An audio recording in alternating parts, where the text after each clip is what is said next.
Please welcome Anaële Pelisson.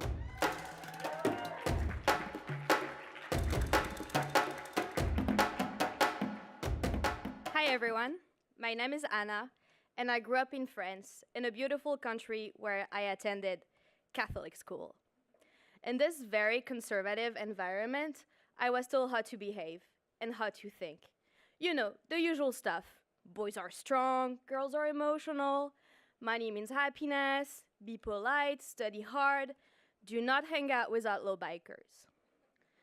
Do not go to bike kill rave parties. Do not make friends with guys full of steroids. Well, I must be a rebel, because over the years I developed a sense for hanging out with people outside of my little bubble.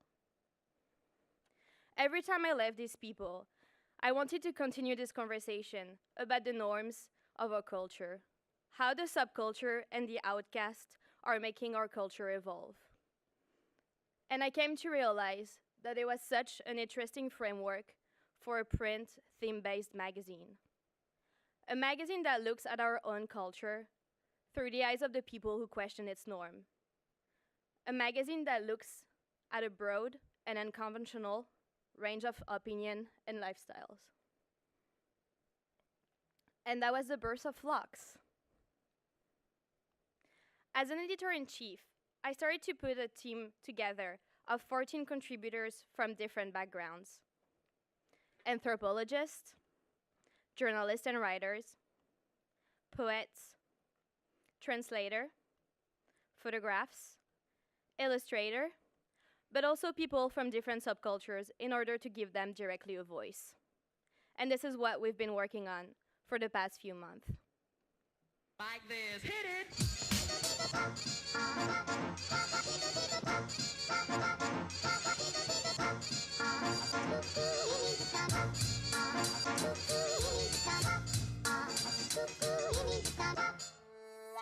Check this out.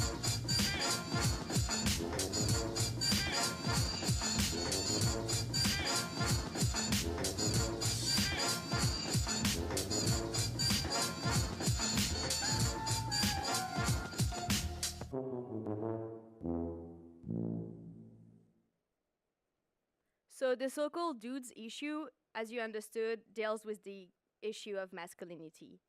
And to give you a more precise glimpse of what you can find in the first issue of Flux, I'm going to walk you through two stories. Jose is a professional bodybuilder we met in Long Island in his house.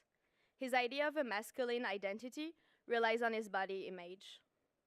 In 2003, when he started bodybuilding, he became fascinated by the transformative ability of the body.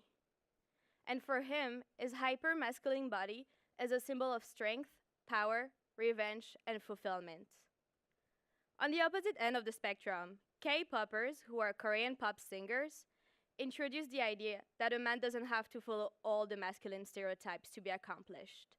In fact, they promote an idea of a more sensitive, attentive, and well-put-together man thanks to makeup and androgen looks. And now, Korea accounts for 20% of the world market for males cosmetic. If we can offer such a wide range of lifestyle to our audience, it is because it's composed by curious and culturally minded people. We think our opportunity for growth is pretty massive if we consider Vice's audience. We also want to speak to the member of the subculture that we are featuring as a secondary audience, and there are quite a large number as well. We've already started to connect with our audience.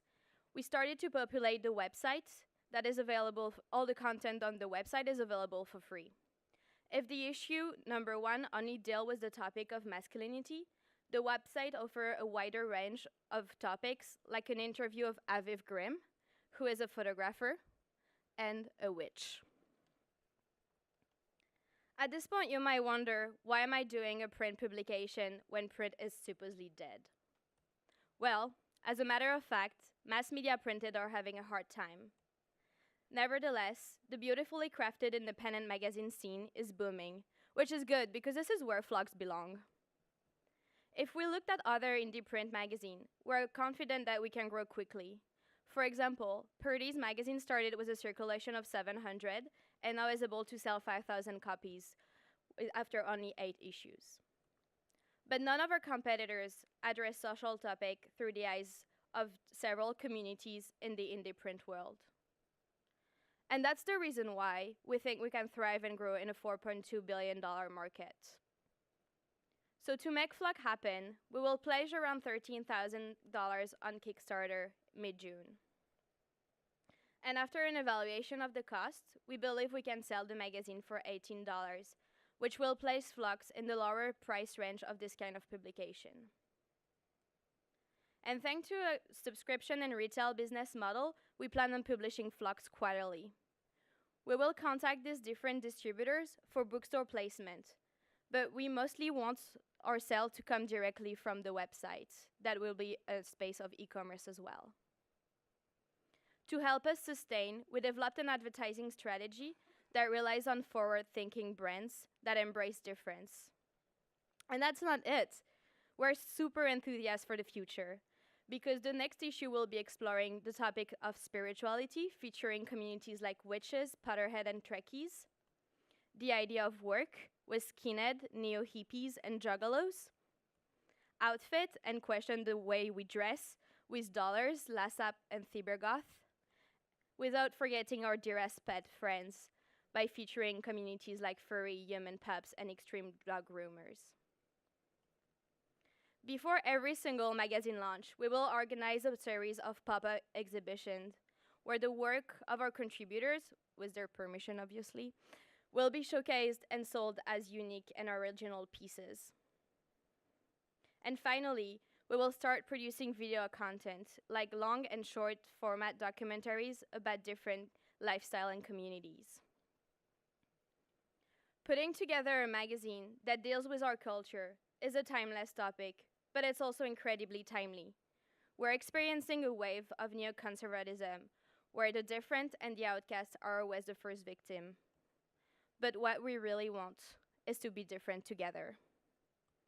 Thank you.